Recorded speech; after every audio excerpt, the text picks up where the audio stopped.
Bonjour à toi cher spectateur, Shirkoa, la cité des anges de Ishan Shukla.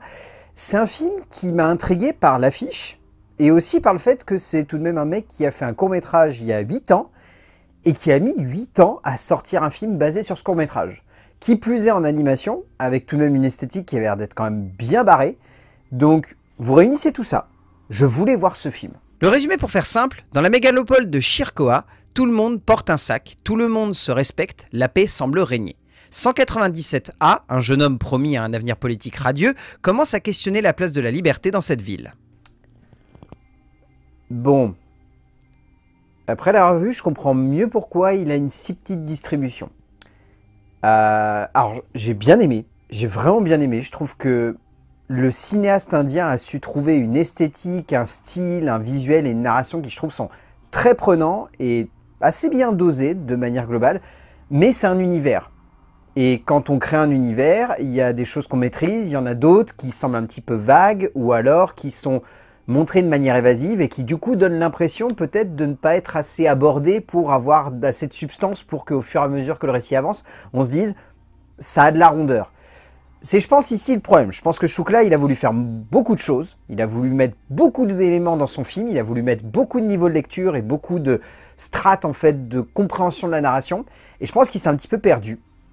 Ce qui donne cette sensation que le film, déjà en 1h43, brasse beaucoup de choses, mais finalement survole la moitié, en fait, de ces thématiques pour se concentrer sur d'autres éléments qui sont tout aussi intéressants. Ça, c'est indéniable. Mais il manque cet équilibre, en fait. Il manque cet équilibre entre une structure narrative claire, des questionnements qui soient profonds et des instants vraiment de pure fantaisie qui donnent une autre perspective au long métrage.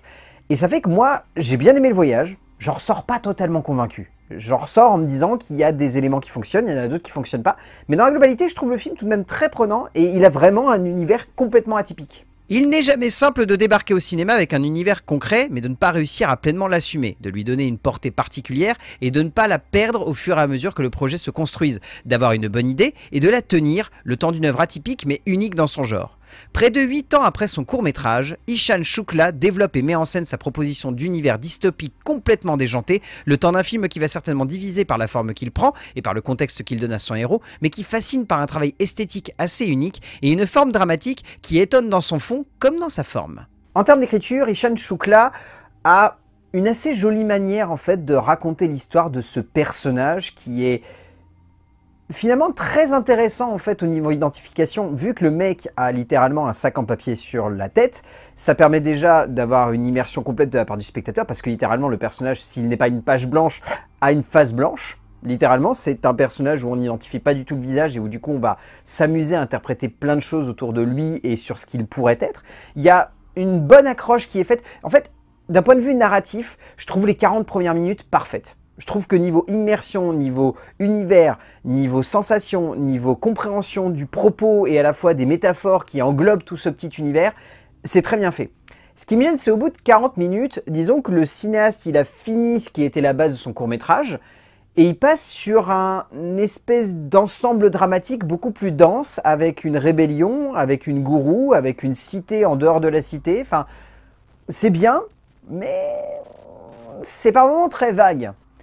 Et autant il y a des moments où j'étais en train de me dire « Waouh, c'est fascinant », autant il y a des moments où j'étais juste en train de me dire « Qu'est-ce que je regarde là ?» C'est un peu chelou, non?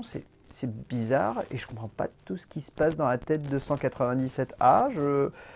J'arrive pas à cerner ce qu'il veut me raconter. Et c'est ça en fait qui ressort à la fin du film. C'est que certes, c'est pas mal raconté, mais il y a trop de choses.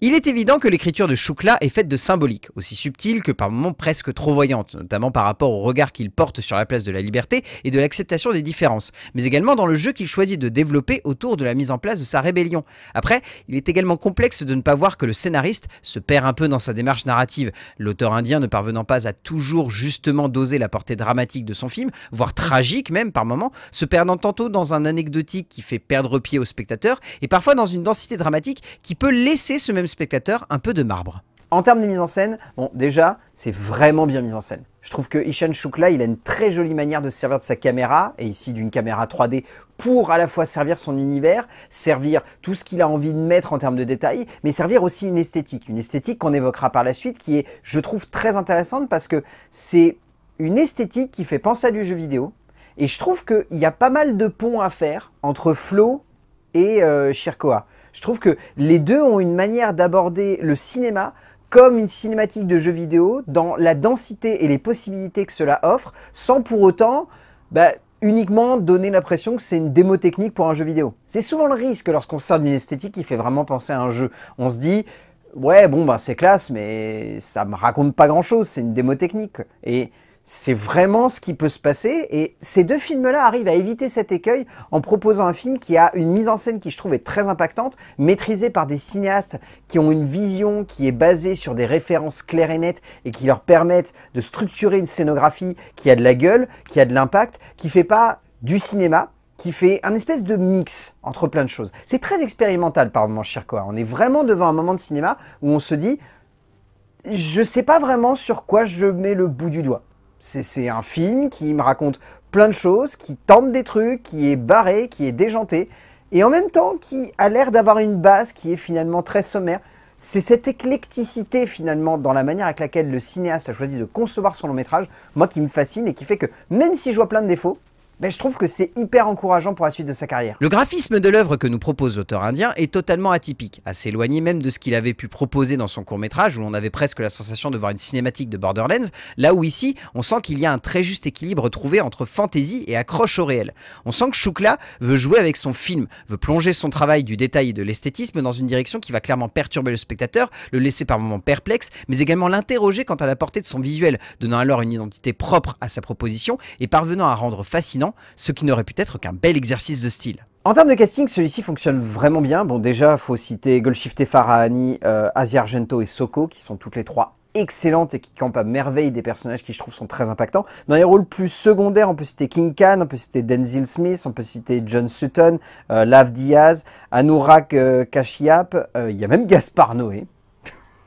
Vous en faites ce que vous voulez, il n'est pas très présent à l'écran, mais il y a Gaspard Noé, Karan Johar, Shepkar Kapoor, enfin vraiment, je trouve la grande majorité des acteurs vraiment excellents, ils ont une très belle manière d'interpréter leurs personnages et de leur donner de l'impact, et ce qui marque moi, c'est que pour le rôle principal, ils ont pris deux acteurs différents. Il y en a un qui visiblement a servi pour la représentation du visage, et un autre qui a servi pour la voix. Et je trouve que les deux se complètent à merveille parce qu'on sent qu'ils ont mis leurs deux identités dans l'interprétation, et je trouve que ça fonctionne très très bien.